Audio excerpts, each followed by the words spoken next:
ஒரு பக்கம் மாறி மாறி வெயில் மழைன்னு சொல்லிட்டு இருக்குது. வீட்டில் எல்லாத்துக்கும் சளி இருமலாக இருக்குங்க. ஸோ அதுக்காக கொள்ளு ரசம் வைக்கலாம் அப்படின்னு சொல்லி ஒரு 100 கிராம் அளவுக்கு கொள்ளு, ஒரு அரை கப் அளவுக்கு கொள்ளு எடுத்திருந்தேன். நல்லா வாஷ் பண்ணிவிட்டு கடாயில் போட்டு வறுத்திங்க அப்படின்னா அதில் உள்ள ஈரம் போயிடும். நல்லா லேசாக செவந்து வந்துடும். இந்த அளவுக்கு வந்ததுக்கப்புறமா ஒரு குக்கரில் கொஞ்சமாக சின்ன வெங்காயம், ஒரு 4 பல் அளவுக்கு பூண்டு, ஒரு அரை ஸ்பூன் அளவுக்கு சீரகம், அரை ஸ்பூன் அளவுக்கு மஞ்சத்தூள் சேர்த்து தண்ணி ஊற்றி நல்லா தாராளமாக தண்ணி விட்டுக்கோங்க. தண்ணி விட்டு நல்லா குக்கரில் ஒரு 10 விசில் வச்சு எடுத்துக்கோங்க. நல்லா வெந்துடும். வெந்ததுக்கப்புறமா பருப்பு தனியாக தண்ணி தனியாக எடுக்கணும். இப்போ ஒரு பக்கமாக தக்காளி எடுத்து வச்சுருக்கேன். கூடவே புளி எடுத்துருக்கேன். கூட கொஞ்சம் கல்லுப்பு சேர்த்துட்டு நல்லா கைகள் வச்சு கரைச்சி எடுத்துக்கோங்க.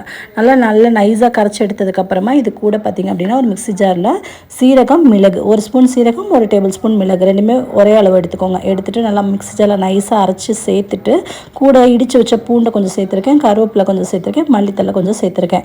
சேர்த்துட்டு இது கூடவே கொஞ்சமாக பெருங்காயமும் சேர்த்துக்கோங்க. ஒரு பக்கம் தாளிப்பு கொடுத்துடலாம். கடாயில் எண்ணெய் சேர்த்துட்டு கடுகு, வெந்தயம் மட்டும் போட்டு தாளிச்சிக்கலாம். வேணும்னா வரமிளகா சேர்த்துக்கோங்க, இல்லைன்னா தேவையில்லை.